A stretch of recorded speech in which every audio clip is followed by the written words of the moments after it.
咦 ，Carmen， 你平時咁中意飲凍嘢，今日咧拎住杯熱嘢咧，成日喎，睇你個樣好似冇乜精神咁，做咩啊？你病啊？係啊，你知啦，每個女仔每個月都有月經㗎嘛，點解今次特別痛啦？而且又尖寒尖凍，而家咁熱都唔敢飲凍嘢啊！係啊，所以我話你啊，其實女仔嚟講咧，真係唔好飲咁多凍嘢，會宮寒同埋咧月經不調㗎。哇，宮寒月經不調啲咁深嘅字你都識㗎，你好犀利喎！哎，你有所不知啦，我作為人哋嘅爸爸，跟住咧又作為人哋嘅丈夫，咁我都略知一二嘅。不過最好真係請教啦，我哋今集請嚟嘅註冊中醫師陳杏芬陳醫師同大家講下嘅。我哋有請。陳醫師你好。陳醫師你好。你好，你哋好。陳醫師啊，即係咧女仔嘅月經不調其實係啲咩嚟嘅咧？其實月經不調咧係一個比較籠統嘅講法嚟嘅。月經不調通常就係指月經嘅週期啦、經期啦、經量啊，又或者顏色啊出現一個問題，有時候仲會伴隨住月經不調出現一啲頭暈啊，又或者係乳房脹痛啊、經痛啊呢啲現象嘅。多唔多人係咁樣㗎喺香港？係，其實喺香港月經不調都成日係一個婦科門診嘅求診病人嘅人數都非常之多㗎。雖然冇一個確實嘅數字講佢嘅發病率啦，但係其實佢嘅就診率都非常之高㗎。醫師啊，咁我想問下月經不調，咁會有啲乜嘢情況出現咧？月經不調通常就會出現期量色澤出現問題啦。例如，如果我哋嘅期有問題嘅話，就會出現月經先期啊、月經後期啊，甚至先後無定期啊。而量出現問題，有時就會月經個量過多啊、過少啊，或者顏色正常應該係鮮紅色嘅，但係有啲女仔可能就變咗暗紅啊咁樣咯。咁個色澤方面咧，通常我哋唔可以太黏稠，亦都唔可以太稀嘅。咁同埋正常都要冇乜大血塊出現，咁先叫正常嘅。有邊啲人士容易有呢啲月經不調咧？其實我哋中醫講咧，月經不調主要係同肝脾腎三臟有關係啦。咁香港人好多人情緒壓力好大啦，或者係工作啊、生活方面，又會導致我哋嘅作息唔定時啊，又或者係勞役失咗調啊。呢啲情況都會容易導致出現月經不調嘅情況嘅。啲人話咧，成日月經前後咧都好容易感冒嘅喎，其實係咪同月經失調有關咧？係，其實有一定嘅關係嘅。通常中醫認為，我哋嚟月經嘅時候，啲血落晒子宮嗰度，而如果佢個人本身比較氣虛啦，咁所以就會比較出現胃氣不顧啊，跟住抵抗力下降啊，啲風邪就會容易侵襲我哋，所以呢一批人都會比較容易出現感冒嘅情況嘅。咁啊，醫師，我想問下，我諗好多女仔都好緊張問啊，月經不調會唔會影響到生唔到 BB 咧？係有一定嘅影響㗎。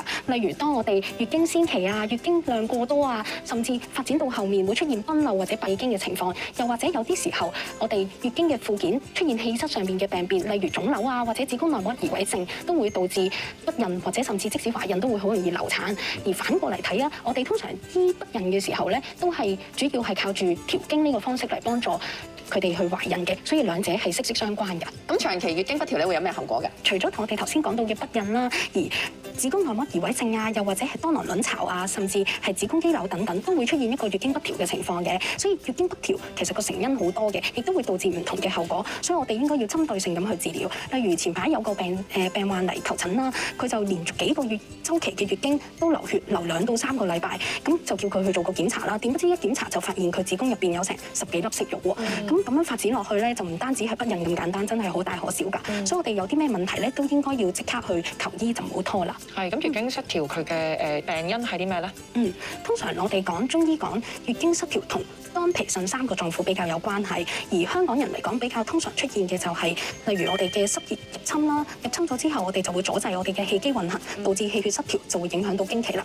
又或者我哋平時嘅生活壓力啊，或者係工作壓力過大嘅時候咧，都會容易出現一個肝鬱嘅情況。肝鬱嘅時候都會影響我哋嘅氣血嘅。另外同埋我哋休息啊，或者係飲食唔均衡啊，都會有影響㗎。同體質有冇關係咧？咁我哋成日聽到體質，例如寒底啊、熱底啊，又或者痰啊、濕啊呢啲，其實體質唔係定死咗嘅，佢會跟住身體唔同嘅變化嘅時候，會產生一個改變嘅。而呢啲體質其實係對月經會有影響嘅。例如你偏熱底嘅時候，又出現肝鬱嘅時候，就會加重咗成個病情嘅發展，就會比較容易出現肝鬱化火嘅情況啦。醫師，咁我想問下喺中醫嘅角度咧，點樣去改善呢個問題？咁我哋中醫嘅角度頭先講到同肝脾腎有關啦。咁《景穴全書》入邊都有一句，就係我哋調經最重要嘅就係補脾胃以滋氣血啦，養腎氣以安血之失。其實就係指出我哋調經最重要就係補腎啦、扶脾為主嘅，而疏肝為次要，全程都可以加入呢個調理氣血嘅方法嘅。咁今日咧，我見到你咧打幾款中藥，係咪都係有助啦月經失調㗎？可唔可以逐個介紹下？第一款啦，就係比較適合一啲手腳冰凍嘅人，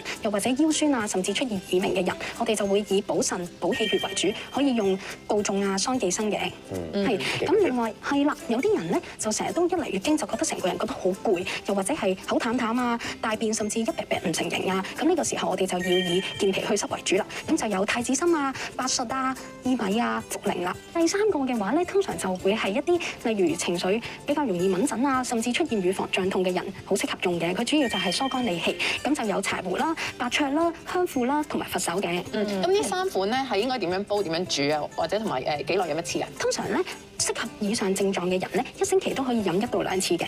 咁係點樣煮啊？係可以加啲瘦肉啊，又或者豬骨啊落去煲湯就 OK 㗎啦。或者喺度就咁煲，我煲嚟當啲水飲咁樣，係咪？可以啊，可以啊，可以啊。咁最後一款咧？係啦，最後一款咧就係適合一啲氣虛嘅人使用，例如佢月經嘅時候會面青口唇白啊，又或者係頭暈眼花啊，呢啲我哋都要由補氣血嗰度入手。所以補氣血大家即刻就諗到當歸啦。如果佢症狀輕強啲嘅話咧，就可以單用紅棗或者黑棗咁都 OK 嘅。咁呢個係咪又係焗茶飲啊？得㗎啦。係啦，佢除咗呢個可以焗茶啦，其實我哋亦都可以放落去煲粥啊、煲湯都 OK 㗎。嗱，咁我想問下啦，即係我大女咁樣，都12、13歲啦，開始青春期啦。其實咧，我諗佢都開始有呢一樣，即係個月經嚟啦。咁即係即係青少年咁樣，遇到咁嘅問題，又可唔可以飲呢啲湯水咧？可以，我哋可以根據翻佢唔同嘅症狀去到，例如頭先所講，佢到底係氣虛啊、肝鬱啊，定係影響到腎啦、脾啊。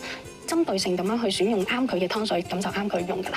咁同埋就係話，通常大部分啲人都講話，哎呀，女士咧唔好飲咁多凍嘢咁樣。咁其實除咗凍嘢之外，有啲乜嘢係唔應該再食？又或者仲有冇啲乜嘢食咗又可以改善到咧？係。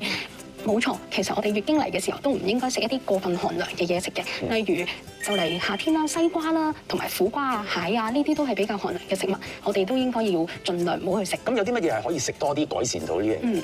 除咗我哋頭先講嘅紅棗啊呢啲，我哋食材方面，例如我哋可以食多啲菠菜啊、牛肉啊，呢啲都可以補氣補血嘅。例如淮山啊、蓮子呢啲就可以補脾補腎啦。疏肝方面咧，我哋可以食多啲佛手瓜啊，又或者係玫瑰花焗水，咁都可以達到一個疏肝理氣嘅效果嘅。